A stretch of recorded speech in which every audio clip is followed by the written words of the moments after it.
galera. Bom dia, boa tarde, boa noite. Aqui quem está falando é o professor Tom Souza, professor de Geografia da Escola Paulo Freire.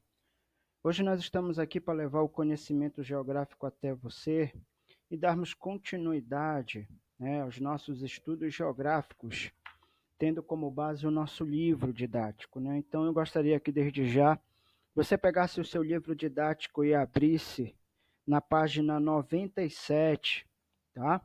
Onde nós vamos falar hoje, aí no capítulo 4, sobre indígenas do Brasil, tá certo, gente? Então, abra o seu livro, por favor, aí na página 97, ok? Olha só, galera, na página 97, nós vamos ver principalmente aí o início do capítulo, né? E de antemão já gostaria que você fosse para a página 98.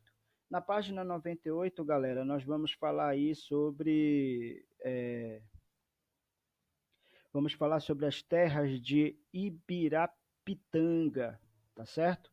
Então, galera, olha só, primeiramente, quando você fala do indígena brasileiro, não existe, né, uma definição exata da origem dos povos indígenas brasileiros, né? Então, por mais que você procure, você não vai encontrar um censo, ou um consenso, melhor dizendo, entre os pesquisadores. Então, atualmente, nós vamos ter aí três hipóteses que vão tentar explicar a chegada dos povos indígenas às terras da América, né? Especialmente o Brasil. Então, a hipótese mais aceita pela comunidade científica até então é de que os primeiros seres humanos que aqui chegaram eles vieram em pequenos grupos, né, de caçadores, coletores nômades, né, originários aí do continente asiático, e que de lá se deslocaram em busca de caça, né, atravessando o Estreito de Bering, ao norte do planeta, e na época das últimas glaciações, né, então pisando a esta terra, isso aproximadamente aí 20 mil anos, tá certo? Então, no mapa você pode perceber que os primeiros registros, né, dos primeiros seres humanos a surgirem no nosso planeta foi no continente africano, e a partir do continente africano, esses povos começaram a migrar para a Europa, né, a Ásia, posteriormente para a Oceania, e da Ásia pelo Estreito de Bering, aqui como vocês podem perceber, eles acabaram chegando no norte do continente americano e posteriormente chegando à América do Sul. Também existe uma segunda hipótese, galera, também, só que essa hipótese ela não é tão aceita, né? Que indica como também local de origem do indígena americano a região do Malaio-Polinésia, né? Então, essa teoria ela vai dizer o seguinte, que alguns grupos, né, entre 10 mil e 4 mil anos atrás, acabaram se deslocando através de canoas, né, embarcações primitivas, navegando pelo Oceano Pacífico e povoando as ilhas, como Páscoa, por exemplo, até chegar às atuais terras aí do Peru e do Chile, tá? Mas o que a gente tem que perceber, galera, que as surpresas, né, reveladas pela arqueologia brasileira vão nos mostrar além, né? Então, recentemente, mais precisamente aí na década de 90, nós vamos ter a revelação da existência de pinturas rupestres, né? Restos de fogueiras, que vão datar aí entre 20 mil e 32 mil anos atrás, né? Isso no sítio arqueológico da Serra da Capivara. Então, o que, que nós vamos perceber, gente? O que, que nós vamos destacar aqui? Que existem diversas constatações no mundo científico, né, em relação à teoria de Giddon, né, e por essa razão a Luzia, né, que ainda é considerado o fóssil mais antigo. Então, galera, nós temos aí a possibilidade, né, de uma maior aceitação dessa teoria devido a ela se esbarrar na inexistência de fósseis que antecedem os Homo sapiens. Então, o fato é que qualquer que seja a teoria que explique a origem e a vinda do indígena americano, o mais importante é que os indígenas já estavam aqui antes da chegada do europeu. Uma terceira hipótese, galera, que nós vamos destacar também aí, é o surgimento autóctone, né? O que significa isso? Significa que o indígena ele vai surgir no próprio continente americano, em terras do atual estado de Minas Gerais. Então, o pesquisador dinamarquês Peter Lund, né, ele vai descobrir no interior de cavernas localizadas no município de Lagoa Santa os primeiros fósseis humanos brasileiros, né? Então, eram esqueletos, né, que iam datar aí aproximadamente 2.000 anos e que ficaram conhecidos como Homem de Lagoa Santa, tá certo, gente?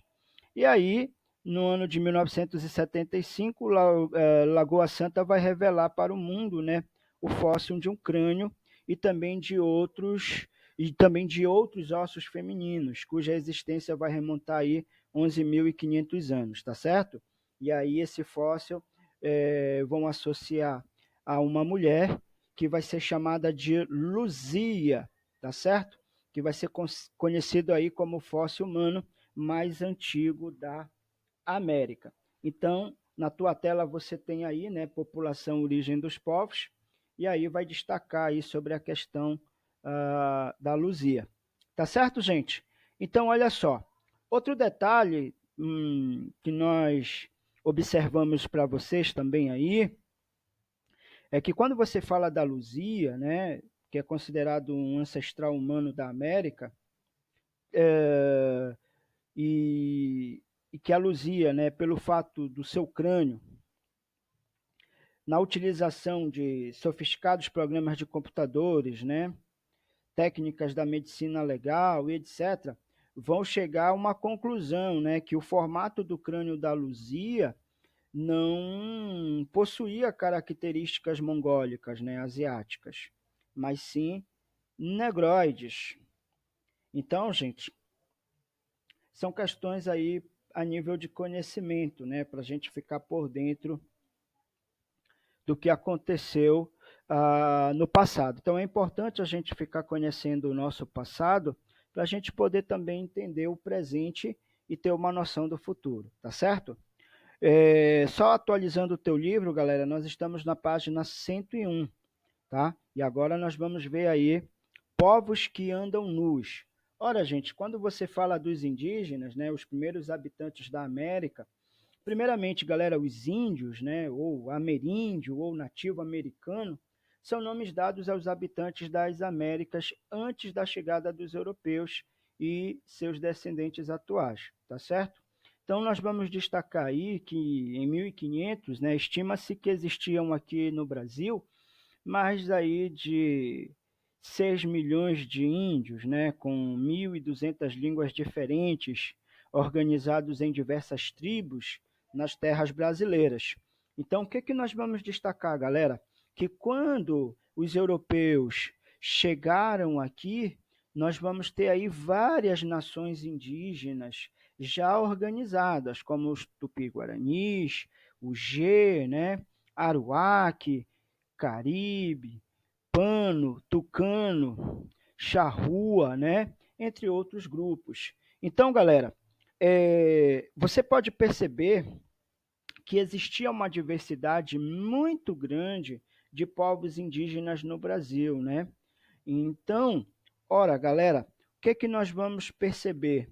Que esses povos indígenas, cada um tinha sua própria língua, tinha sua própria cultura. Lembrando, gente, que com a chegada, né, dos europeus, nós vamos perceber o seguinte, uma grande mudança, né, em relação aos indígenas. Por quê, professor? Porque nós vamos perceber que, primeiramente, quando o europeu ele entra em contato com o indígena, nós vamos ter, num primeiro momento, um choque de cultura, né? Então, você vai ter aí o europeu abismado, né, com as características indígenas. O contrário também, né, não era diferente. O indígena também ficou abismado, né, na primeira visualização do europeu. Esse período aí nós vamos chamar de período pré-colonial, né? Então significa dizer que nesse período pré-colonial nós não vamos ter ainda a efetivação da colonização em vias de fato. Professor, por quais motivos? Primeiro porque Portugal tinha um elevado lucro, né, com o comércio de especiarias do Oriente. Segundo, não foi encontrado ouro em um primeiro momento aqui no Brasil. E terceiro, né, a impossibilidade de efetivar comércio com os nativos.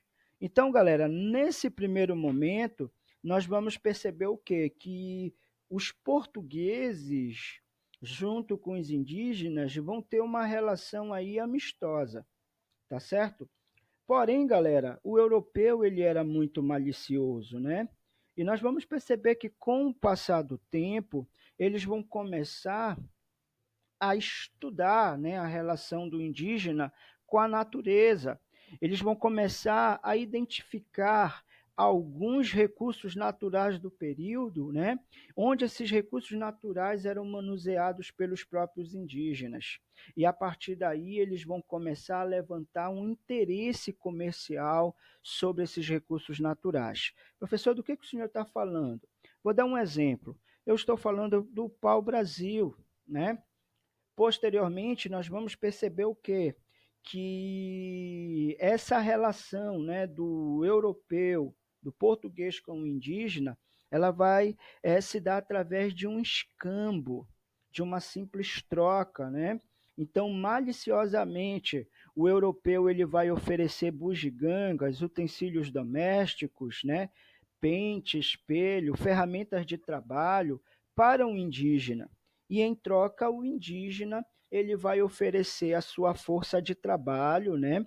Ele vai oferecer também ah, esses recursos da natureza, como o pau-brasil, para os portugueses, e os portugueses vão levar esses recursos naturais para a Europa. Lembrando que, inclusive, né, do pau-brasil, que é uma espécie aí da Mata Atlântica, nós vamos ter a retirada de uma pigmentação avermelhada, de uma tinta avermelhada que na Europa servia para tingir tecidos. Lembrando, gente, que no período pré-colonial, né, você tem toda uma estrutura e uma cultura indígena aí voltada para uma relação mais simples com a natureza, né? Então, os indígenas viviam principalmente da caça, da pesca, e a sua organização de trabalho estava dividida de acordo com o gênero, né? Então, você tinha as mulheres aí plantando, colhendo, né? Os homens já participavam da caça, da pesca, onde existia um comunismo, né? Então tudo que se caçava, que se pescava, que se produzia era dividido igualmente, né? Era dividido igualmente, né? Entre os componentes da tribo. Ok, galera? Então, gente, olha só, estamos na página 102 do teu livro. O que é que nós vamos destacar? Que com o passar do tempo, nós vamos começar a perceber uma relação mais agressiva, né, por parte dos portugueses. Isso vai levar aí à exploração da mão de obra indígena, né? E essa exploração da mão de obra indígena, ela vai acontecer gradativamente, né? E com isso nós vamos destacar duas situações: o genocídio através de conflitos, principalmente, né? Esse genocídio ele vai se dar quando você tem a morte física de um povo, né? Então, os indígenas vão morrer em confrontos, né, em conflitos com os europeus, onde os europeus estavam mais bem forte armados e acabavam se sobressaindo, né, em relação ao indígena, em relação a esses conflitos. Nós vamos ter também um etnocídio, né?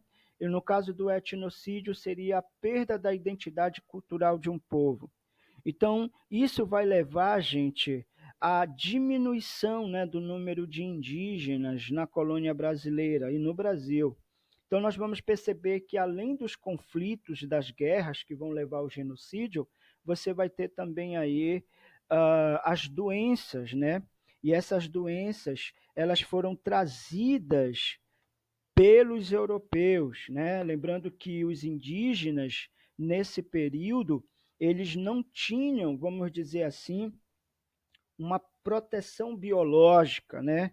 Então, eles acabavam sendo aí acometidos de doenças gravíssimas até então, como a gripe, o sarampo, a tuberculose, a hanseníase, né? A varíola, a coqueluche, tá certo?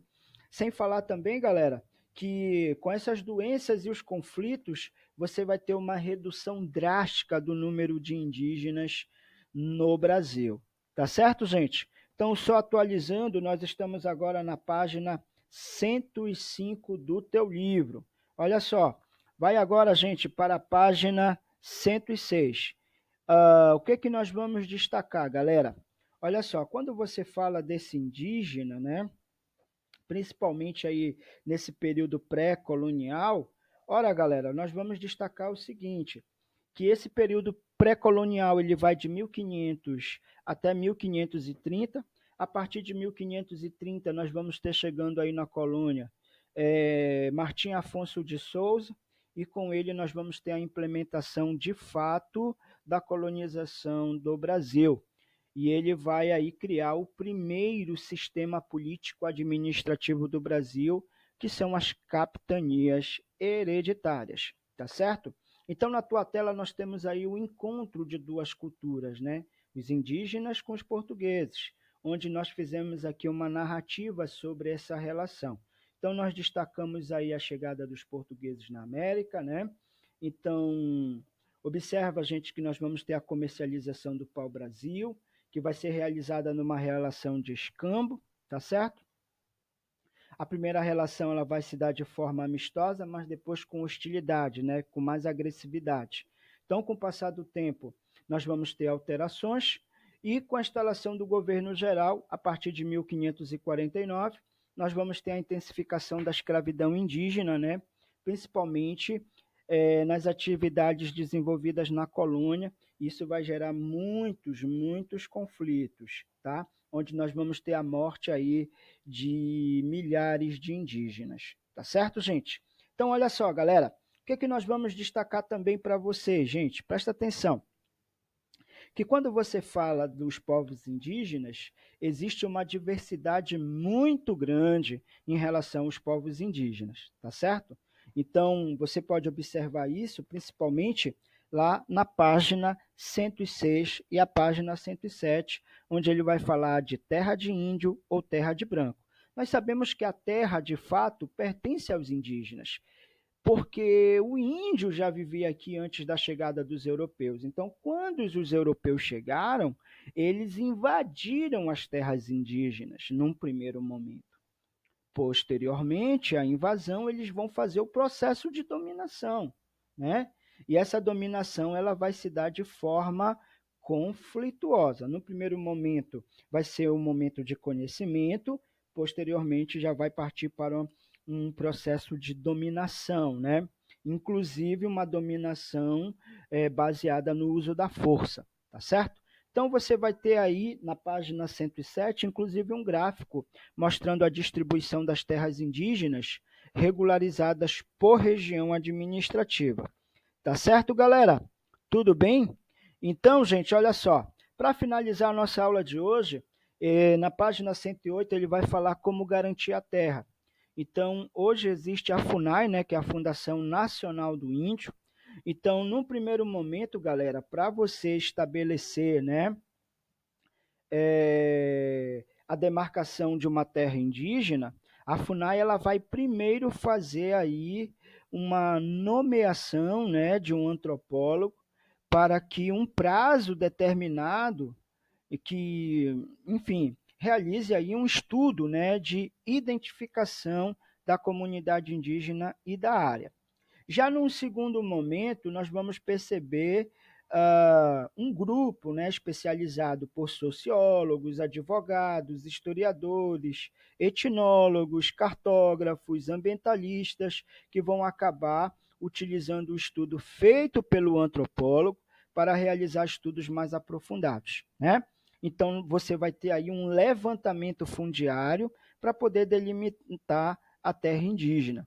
A partir desse momento, você vai ter um relatório contendo dados específicos de como a legislação vigente, né, e aí com a caracterização da terra indígena a ser demarcada, ela é presenteada à FUNAI, né?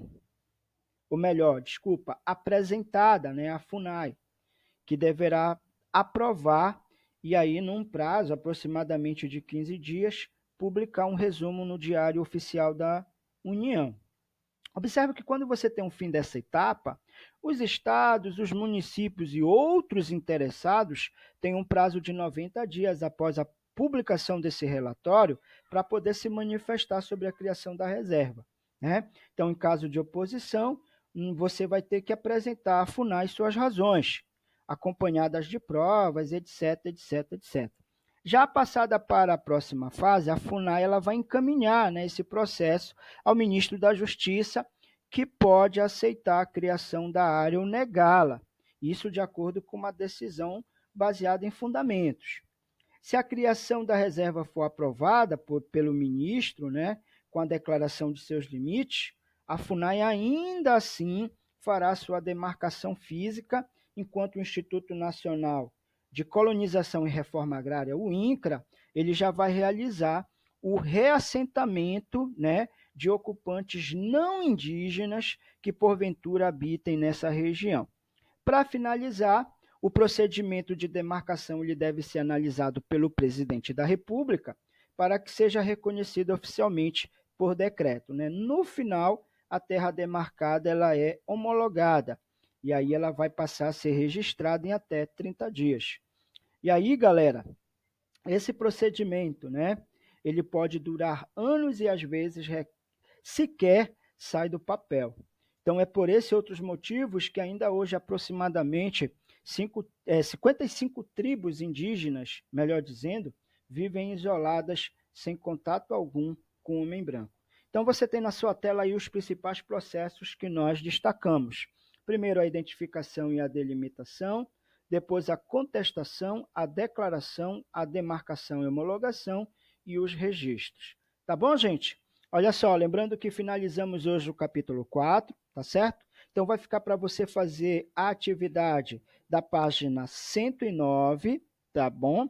109, 110. Você vai fazer também a atividade 112, tá? Até a página 118. Ok, galera? E aí, na próxima aula, estaremos aqui novamente, se assim Deus nos permitir. Quero agradecer a tua atenção e a tua participação. Muito obrigado, valeu, tchau!